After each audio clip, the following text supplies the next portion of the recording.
Oh, okay.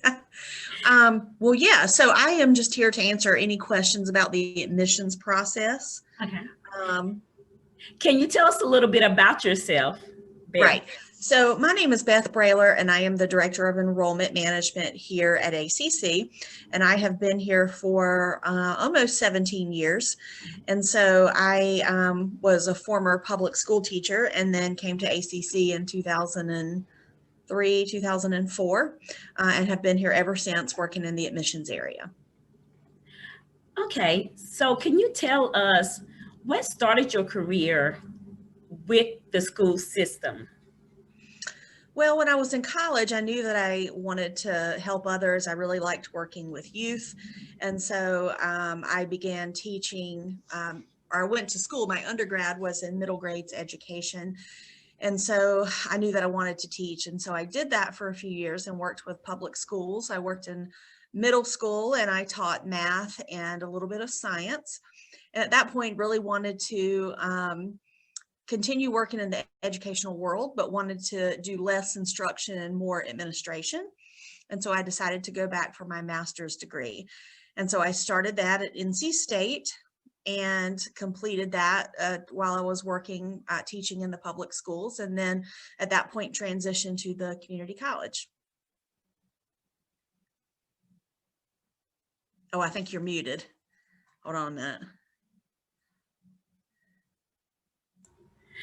There you Do go. you like working at ACC? As I'm sorry, what? Tell me that one more time. how do you like working at Oh, ACC? ACC Alamance. is a wonderful place. It is very student-centered. We have great faculty, we have great staff, and I think we have a unified mission, which is to help students achieve their fullest potential. And I think we're really good at meeting students where they are. And so that's obviously something that I would tell any prospective student is regardless how much education you have or whatever your age is, we have something for you. So it's a great place to work in that regard.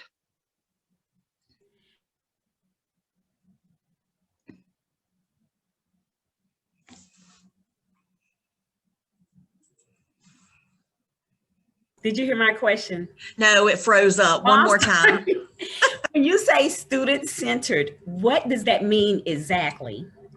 Well, again, we want to, each student has very individual needs. And so I think at a college this size, when you look at our faculty student ratio, we can really focus on individual student needs and making, modifications to again meet students where they are. And so that's really what I mean. So there are some misperceptions about women in the industry. What do you find? What do you find in the industry as a woman? I find, working here and working in higher ed, I have never felt like my opinions or thoughts didn't matter. And so I've always felt like a part of the team. And I think one thing I like about ACC is regardless of where you are, whether you're in an entry level position or whether you're in a higher level position, your input is always sought. It may not always go the direction you want it to, but you do feel like you're a team player and that your opinions and ideas matter and just looking at the vision of ACC.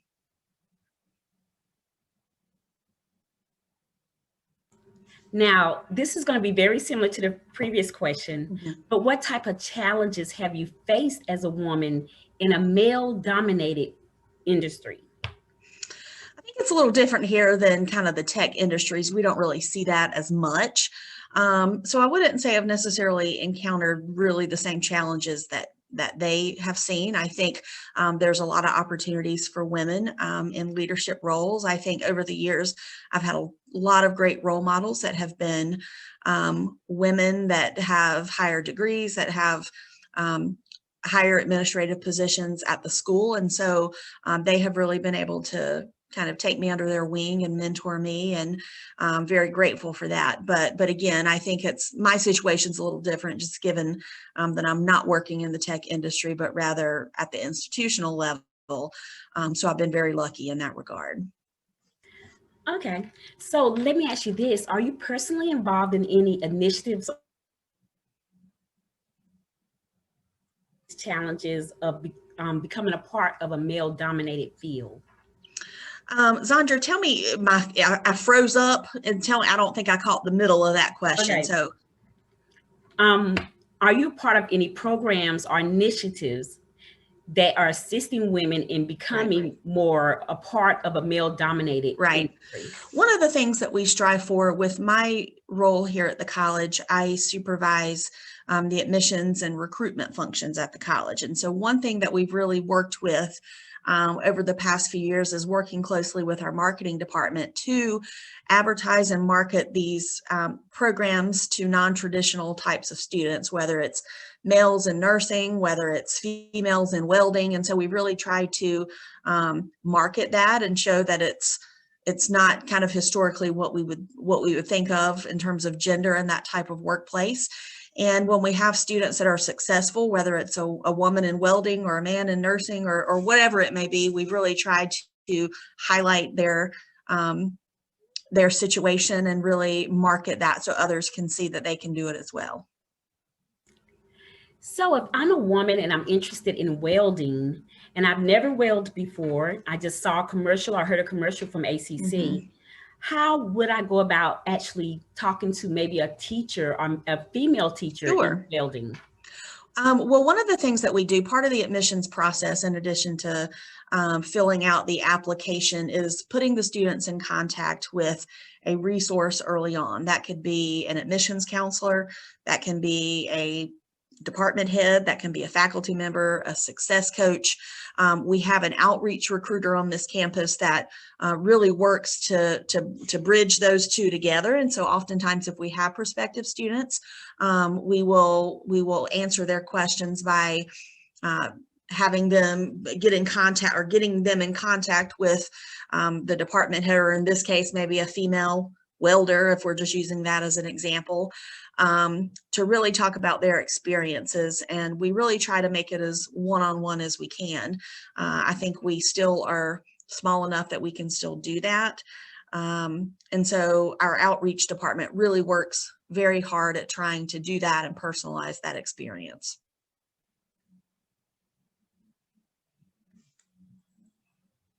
I think you're muted one more time. What skills do you find are necessary if I was interested in actually coming in to admissions? So what kind of prereqs or skills would be needed to start the admissions process? Is that yes, ma'am. Thank you for rewording it. Yes. I'm having a problem. My computer kind of stalls for a minute. So mine is as well. The good news about a community college is really, aside from having a high school diploma or an equivalent, there are no other prerequisites needed. So in many cases, a student can come in and there's a placement assessment that we can give to see, sort of assess where their skills are. What we don't want to do is put a student in a class that's too easy, that they don't need and kind of waste their time or money. And on the flip side of that, we don't want to put them in something that is too difficult where we might lose them. So we really do some monitoring of what their skills are coming in to get them in the right spot. But there are no other things necessary. And so we are an open door institution. And so as long as they have graduated high school or have some sort of equivalent, then they can seek any credential that we have here at ACC. Wonderful. Now I have another question for you. What advice would you give a young lady that is graduating from high school and she's interested in a career in the admissions department at ACC? What type of advice would you suggest, that like her first courses and so forth? Right. I would be very, very happy. You know, we're always looking for good prospects like that. In this type of position, or at least the one that I'm in, at least there is a higher degree that's needed, at least a master's level. And so what we would do for a student coming in that maybe wanted to pursue a career like this is get them a part of our university transfer program. What a lot of people don't know is if they want to seek a 4-year degree, they can do the first 2 years of that here at a much cheaper rate with smaller class sizes. And there's so many benefits to starting at ACC, and then we would kind of carve out that path. We would see what institution they're interested in transferring in, and really get many of their general education component courses out of the way at that reduced rate, in hopes that they can move on to a bachelor's degree and a master's level at that point. ACC collaborates with a lot of universities in the area. Can you give me an example of a couple of schools that they do collaborate with that I could? Absolutely. We have the North Carolina Community College system has an agreement with all of the North Carolina public institutions that accept transfer credit from ACC. In addition to kind of that general blanket transfer agreement, we have several schools in which we have what we call co-admission programs with. One example is the University of North Carolina at Chapel Hill. We have something called a C-STEP program, that if students are admitted to that program, they're guaranteed admission to UNC Chapel Hill, and they do the first couple of years with us at ACC. And so it's a wonderful opportunity for somebody to start here and then graduate from a school like UNC Chapel Hill. We also have co-admission agreements with North Carolina A&T, with University of North Carolina at Greensboro, and NC State. And so these are wonderful opportunities for a student to start small, kind of get their feet wet, and then succeed at a larger institution. So we really do work with those schools very closely. And one of the things that we do in their 2 years in which they're a student here is we really try and get them involved at the other institution. They have access to those institutional resources, just like any of their students that are fully theirs at that time. So it's just a wonderful opportunity to get that process started. Wonderful. That sounds exciting. Can I ask you some more questions about your career? Yes. And as a leader, what do you find was some of the barriers that you may have to go overcome as a leader in your field?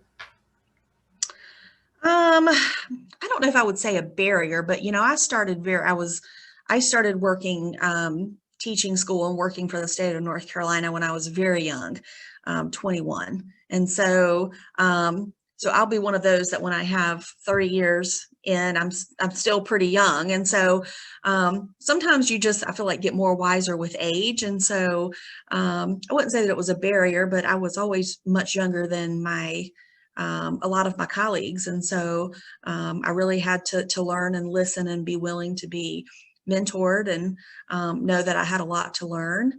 And I think that paid off in the end. Thank you. Now, a couple of more questions.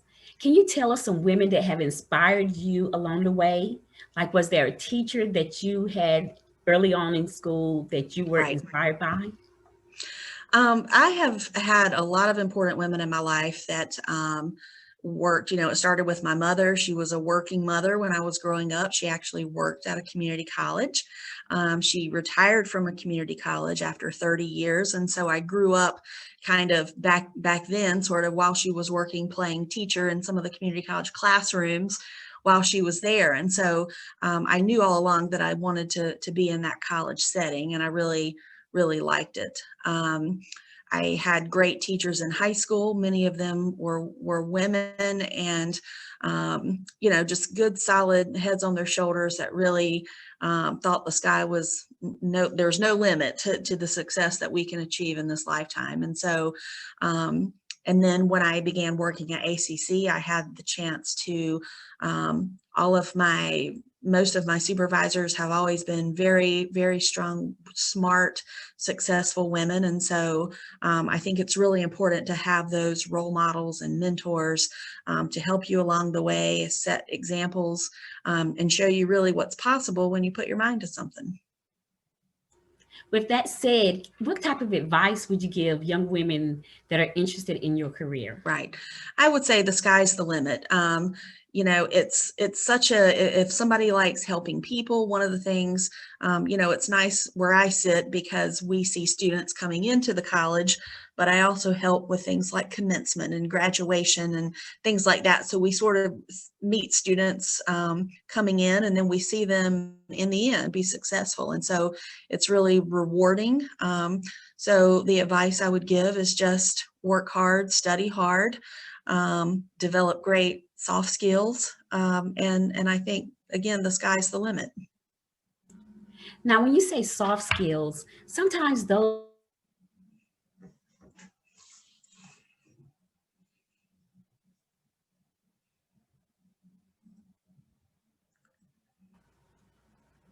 Did you hear me? No, we froze again. One more time. When you refer to soft skills, what Uh-huh. type of soft skills do you think that students need to practice more or have when they start a career?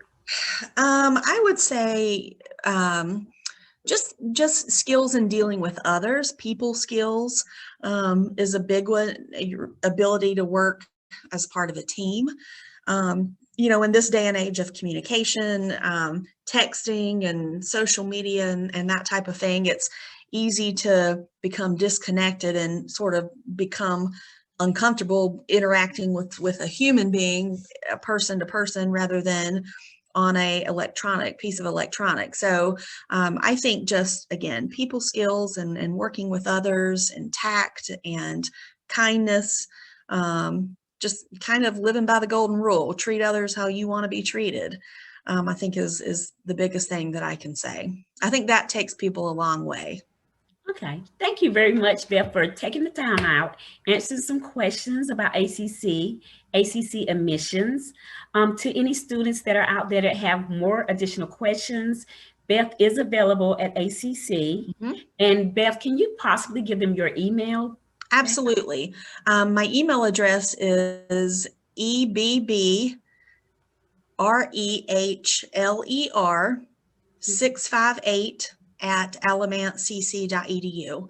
And I'm more than happy for anyone to reach out to me via email or phone, 336-506-4120.